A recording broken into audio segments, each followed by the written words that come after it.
I don't know if Harvey Wasserman needs a big introduction with most of you, but Harvey is a leading anti-war activist, a leading anti-nuclear energy activist, a leading environmentalist, senior, I don't know what's senior about it, advisor to Greenpeace, is that correct? More senior every day, actually. Okay. A leading voting rights and election verification activist. And so we wanted to find somebody who could talk about the intersection between anti-war and pro-environment. We all know that the wars and the military are the big destroyer of the environment, but how do we bring these issues together? How do we bring these movements together? Harvey's in every movement, and we are very, very fortunate to have him here. Harvey Wasserman. Thank you. Thanks, everybody. It's a joy and an honor to be here, of course. Before I start, I want to read, it's not often you break down crying when you read an autobiography of a peace activist, but this is David Hartso's fantastic autobiography here. I want to read this. During the Vietnam War, he was out on a canoe with a bunch of activists against blockading a ship called the Nitro, which was about to go to Vietnam. And he was, go ahead. Okay, so the ship finally was about to set sail. And this is just a couple of lines here that completely blew me away when I read this. As the Nitro lifted anchor and began to depart, we paddled frantically trying to block it. I looked up on the deck and saw a crowd of sailors cheering and giving us the supportive V sign of peace with their hands. Then, to our utter amazement, 7 of the sailors jumped off the ship into the ocean and began swimming toward us to join our blockade. Let's hear about that. So, I mean, it doesn't get much better than that, I got to tell you. So, thank you, David, for that. It's fantastic. Okay, I'm actually going to cover, since David said I was in all these movements, which I am. It's ADD, folks. I'm going to talk very briefly about some of the spiritual origins of war in this country, very briefly, and then about election protection, because we do seem to have one coming up. And then I'm going to talk about stopping nukes and the shift to solartopia as it's laid out here. And we'll do that all by 2:15, and then we'll take questions from 2:15 to 2:30. How's that? And comments and all that stuff. So first I want to talk, I am a historian. I'm just finishing up a history of the United States called America at the Brink of Rebirth. It shows the United States history in terms of 6 very easy cycles. I teach at a community college in Columbus, Ohio, and I've never had a textbook that any of them could read, let alone me read it. So I've tried to write one that's readable and easily explainable. I do want to talk very briefly. In this country, you know, most people, we presume, of course, war is a racket. We know it's a racket. We know it's a business. All these bases are profit centers. They have nothing to do with national security whatsoever. The only security they have to do with is major CEO multi-million-dollar salaries.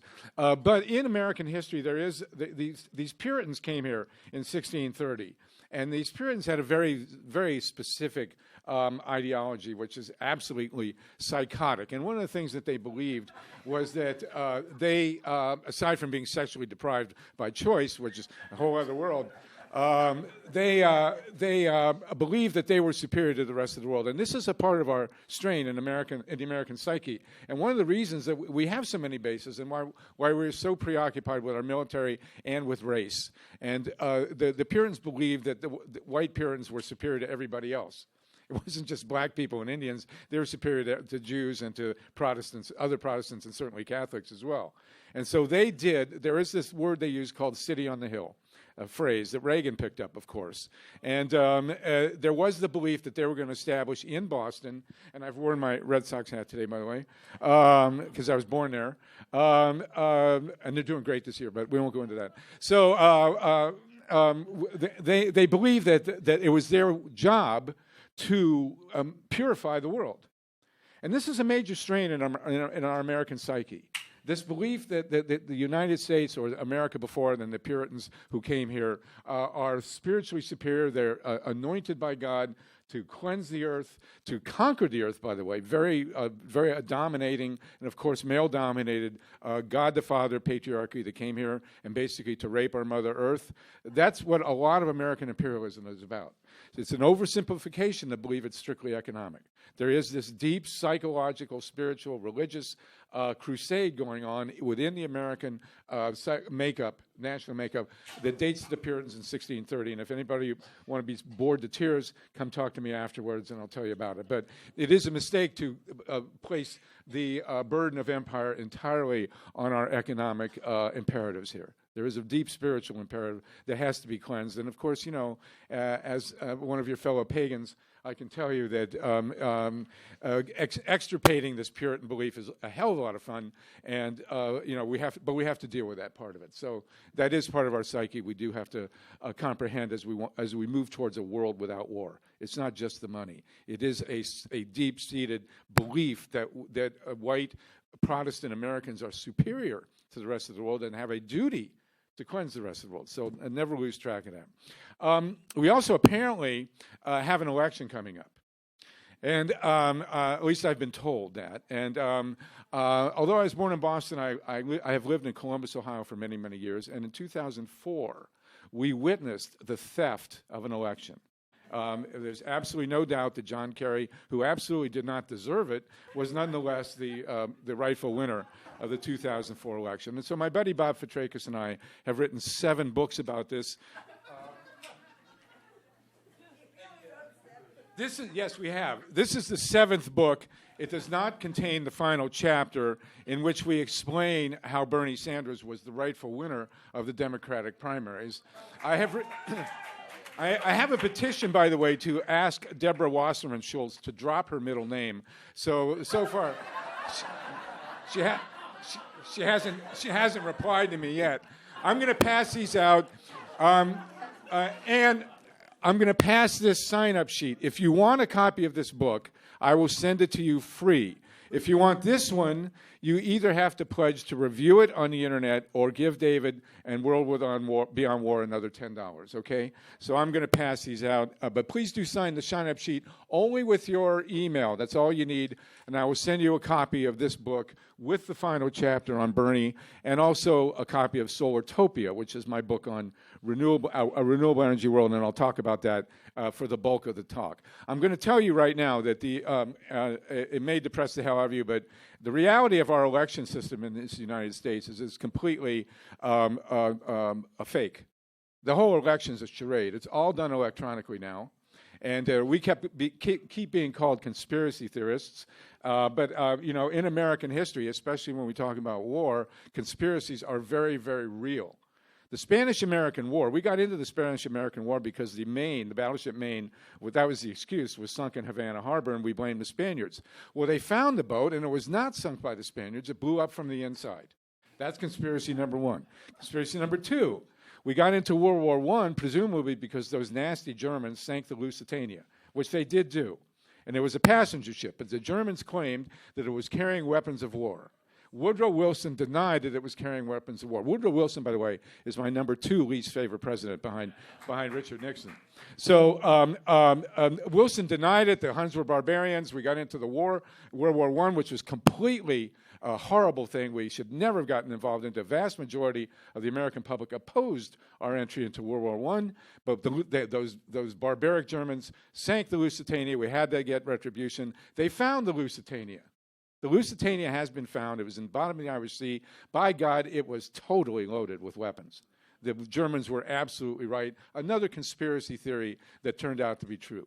The Gulf of Tonkin, for God's sakes. Everybody at the time knew that the Gulf of Tonkin was a total put-up job. But if we said that, and we did, we were charged with being conspiracy theorists. Robert S. McNamara, the Secretary of Defense or War at the time under Lyndon Johnson, has since come out and said that the Gulf of Tonkin incident never happened. It was a complete put-up job, and so Vietnam was a total lie, as we all know. And then, of course, we're still looking for those weapons of mass destruction in Iraq. I think they actually are on George W. Bush's ranch, and he doesn't know it. But So there's 4 conspiracy theories that absolutely positively are true. Don't get me going on the JFK, Martin Luther King, and Robert F. Kennedy assassinations. But just think of just think of one name, Allen Dulles. Okay, so enough of that. We have studied the electoral system in the United States. It is completely rigged, the electronically as well as on the voter rolls. We call it, as you see in the book, strip and flip. They strip the voter rolls of people who are suspected of being black or young or Hispanic or maybe voting Democratic. Mostly it's been the Republicans doing it, but we see I'm going to tell you, it's cut both ways, especially in this primary season. And so literally millions of people have been stripped from the voter rolls. That's how George W. Bush got elected in 2000. It had absolutely nothing to do with Ralph Nader. Ralph Nader had no hand whatsoever in electing George W. Bush. What they did was they used a computer program to strip 90,000 people from the voter rolls, and an election was decided by 537 votes. In 2004, they stripped the voter rolls of more than 300,000 people in Ohio, in almost 10% of the electorate. 90% of the people they stripped off were black. And then, when that wasn't enough, between 12:20 and 2 a.m. in the morning of election night, J. Kenneth Blackwell, the Secretary of State, with the computer guy, whose name was Michael Connell, who since mysteriously died, they flipped the vote count. John Kerry was winning with 4.2% of the vote, more than 200,000 votes at 12:20. At 2 a.m., the vote count suddenly switched, and George W. Bush won by 2.5%. It's a 6.7% switch. It's absolutely, virtually statistically impossible. This year, more than 50% of the votes will be cast on electronic voting machines. And in the states where you have a governor and a secretary of state from the same party, which is Ohio, Michigan, Iowa, and Arizona, all Republicans, they can, at midnight, make the vote count whatever the hell they want. There is absolutely no monitoring or accountability on the electronic vote count on the voting machines that are used to cast and count more than 50% of the vote in the United States. And given the nature of the Electoral College, which has put 5 losers into the White House, I meant that literally, not figuratively, but you can take your own conclusions. The bottom line is that in a close election, which will look like it might be, the whole election could come down to Ohio. Again, the governor of Ohio is a Republican named John Kasich, but he hates Trump, and he has a real vested interest in actually having Hillary win. There is a very complicated situation, but however it goes, whatever we want to think about our elections, we are advocating. They are simply not credible. Ask Jimmy Carter, as a matter of fact. Carter has said the American elections are not worth honoring because they are just too corrupt. And the bottom line is that we have to switch. We have an Ohio plan, which Bob and I devised, which is universal automatic voter registration upon turning 18. Precincts wherever, on a basic minimum so people can easily vote. Precincts run by our college and high school students, plus people over 65 at $15 an hour. No voter registration, no voter ID required. Your signature is good enough. It's a 5-year felony. There's no history recently of people multiple voting and doing that. And finally, universal hand-counted paper ballots, where you cast a ballot, it goes into a transparent box, and the votes don't move. And then we have advocated that the ballots be made of hemp, so in 2 years they can be smoked, and everybody be... So, and that is essential, we believe, to stopping war. If we're going to stop war, we're going to have a democracy. And, we're all concerned about Citizens United. We don't want corporate personhood, which is a complete joke. We have nothing to do with the 14th Amendment or any of the people who wrote it, but they swung it through. And, of course, that's one of the big prizes in this election. Hillary has actually come out against Citizens United because there was a film about her that was actually used in the Supreme Court case. But we want to get rid of Citizens United. We want, obviously, restrictions on corporate money going into our elections. But until we have an actual reliable paper ballot system, it's just not going to happen. We have to have in order to stop war, we have to have a democracy. There's just no way about it. We have our democracy, our body politic is suffering from a cancer, and the cancer is the power of the corporations. Corporations have human rights, but no human responsibilities. And that has to stop. By the way, I do want to mention Rocky here is actually this fellow Rocky Del Fuentes is actually on the ballot in about 40 states in the country, right? Or getting there. And you may want to talk to him. He's a really interesting guy, and he's actually running for president. He's actually on ballots. And he will have legal standing when we have to sue over the outcome of the elections wherever we possibly can. So remember that, please. Hand count. We will not stop war without a democracy. We will not get a democracy until we have hand-counted paper ballots. They can spend all the money they want on campaigns. I'm actually not that concerned about that. But, Citizens United is wrong. It's got to be dealt with. But until we get a viable hand-counted paper ballot vote count, we got nothing here.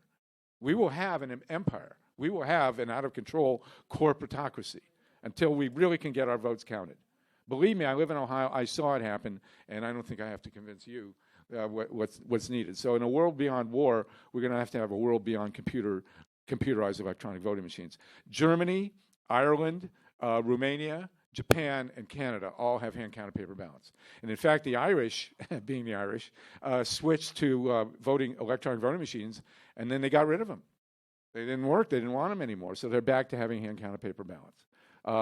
So there you go. Let's segue from there into this little concept of economic and ecological democracy and an environment beyond war. In 1973, before all of you were born, I was living on a hippie farm in Massachusetts, and we had come out of the anti-war movement, and we were still very active in the movement against the war in Vietnam. But on one glorious day in December in 1973, the local utility company came in and announced they were going to build a nuclear power plant 4 miles from our house. We were all thrilled, we were getting a little bored already. Broccoli only grows so fast, and what can I tell you? And I was, by the way, an expert on nuclear power because I had done a report on it in 9th grade, so I knew everything about nuclear power. And we never actually had a meeting. We just all assumed that we were going to not allow this nuke to be built, and we were going to kick their butts and get them out of town. And by God, we did.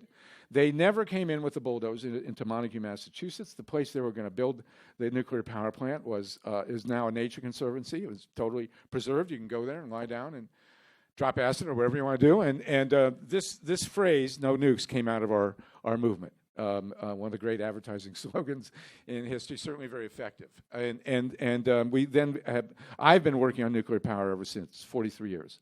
And, I'll probably take another 43. So on 126, we can get together again and, talk about it. I don't know if I did the math right. But the bottom line is that at the time, when they came in there, we laid out all these objections. And, of course, the nuclear power industry is an offshoot of the nuclear weapons industry.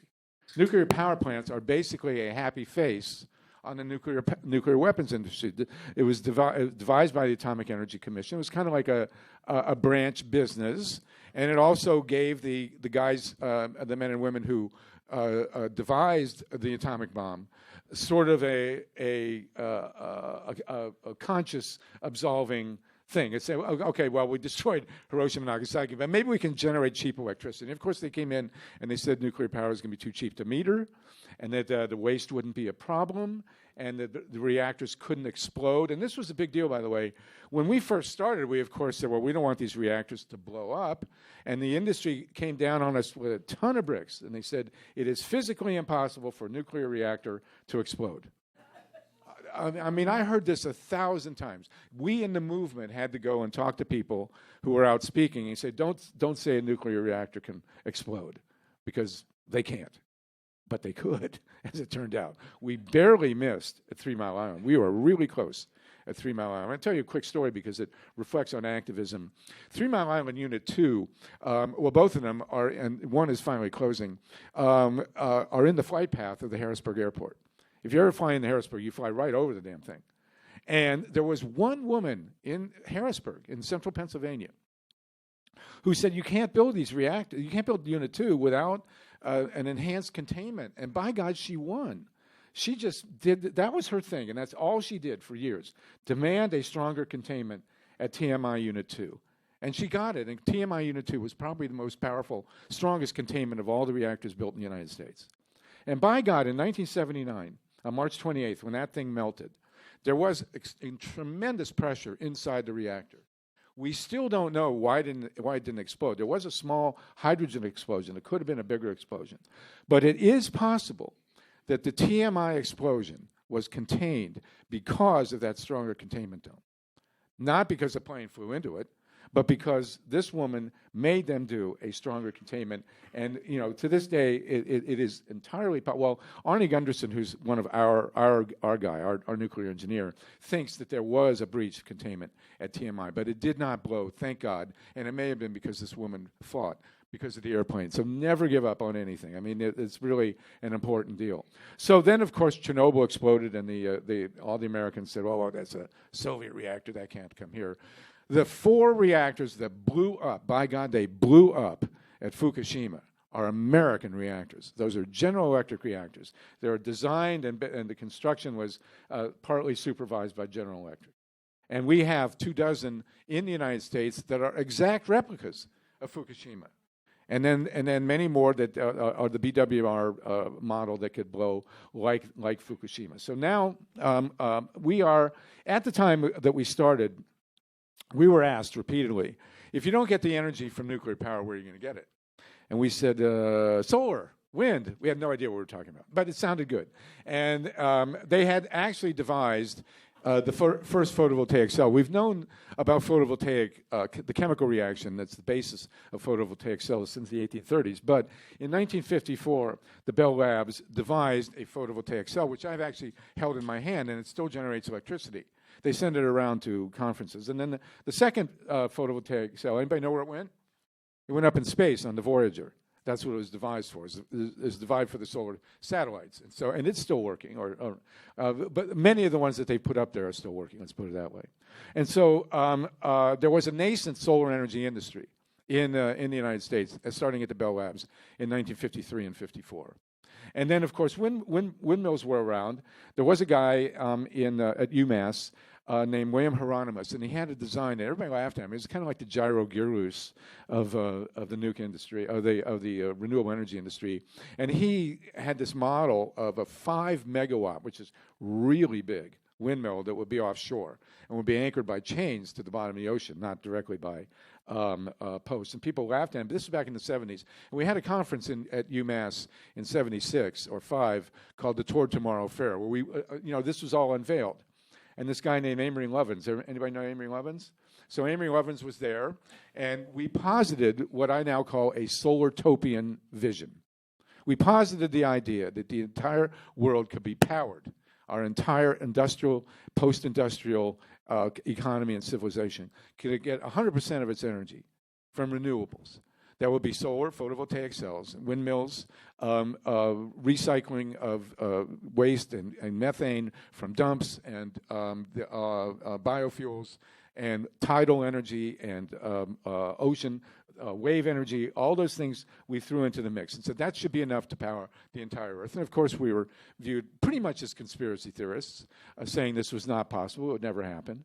But we didn't know it at the time, although we suspected at the time, actually, that we were birthing a multi-trillion-dollar industry.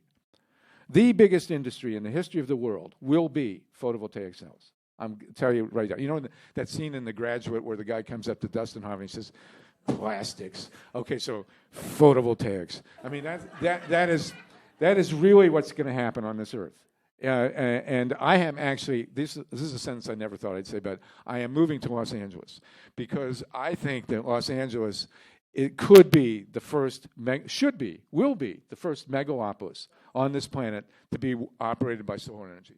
There is, as we know, plenty of sun in LA, and one of the things is when you fly into LA or Burbank, where I now live or will live, I have 2 grandsons there. So there you go. That explains everything. Right? 2 of my 10 grandchildren live in LA, and I'm not going to miss them growing up. So when you fly into LA, you see tens of square miles of rooftops. But not only do you see these rooftops, they're flat. Because in the east, the rooftops, you got to deal with snow. There hasn't been snow in a long time in LA. It could happen, but I didn't bring my skis to LA. So we will cover those rooftops with photovoltaic cells. And not only that, it will be extremely profitable. The smart money, it's hard to say this at a peace conference or a left conference. You rarely have had the opportunity to say this, but the smart money is where we want to go. Green power is hugely profitable. There are 209,000 people in the United States today working in the solar industry. There are 90,000 in wind, way more than coal, way more than nuclear. Now, the nuke war that we're worried about now, I think we have effectively stopped the idea that new nuclear reactors will be built. They are completely priced out. Renewable energy has just plummeted in cost, largely because of the Germans. Germany, this is a great moment in our activist history. The German Greens won a mandate many years ago that Germany should go 100% green, but the industrial complex resisted. And then Angela Merkel came in, and she's center-right, and she just completely dragged her feet. And the Greens called a huge demonstration against nuclear power and for this energy Wende, this conversion to 100% renewables. And in between the time they called the demonstration and the time the demonstration was going to happen, Fukushima happened. And Angela Merkel, who is a chemist, said, okay, now we don't know if it was partly political, partly probably, she's a smart woman. And she said, okay, we're going to go with this. And the Germans have gone with this 100% conversion to renewable energy. And it is happening. Of course, Germany is just small hippie outpost. It's only the fourth largest economy in the world. So when we get to 3, 2, and 1, we'll know. But the Chinese, by the way, are making a decision. Chinese are in the midst of deciding whether they're going to go 100% renewable or not. They are building nuclear plants, which is a catastrophe, but they're also building photovoltaics. Originally, they jumped into photovoltaics with the idea of crashing the world market and then taking over the world photovoltaic industry. They almost did it, but they didn't quite wipe everybody else out. And so they wound up with a huge surplus of photovoltaic cells, and they're actually putting them on their own industries. Imagine that. And so there is kind of like a test period going on politically and economically and in terms of policy as to whether they're going to continue building nukes. But they are definitely moving ahead with renewables, with solar, and they are actually trying to close their coal plants. What we call coal, oil, nukes, and gas, King Kong. We are, it's King Kong versus solartopia here. China really holds the balance. We have stopped. There are 4 reactors under construction in the U.S., 2 in Georgia and 2 in South Carolina. And then there's one in Finland and another one in France, and they are all catastrophes. And Wall Street is actually our ally on this. Nobody on Wall Street wants to invest in new nukes. The whole future of nukes turns on how much money they can gouge out of Congress, and that's diminishing because photovoltaics have come on so rapidly.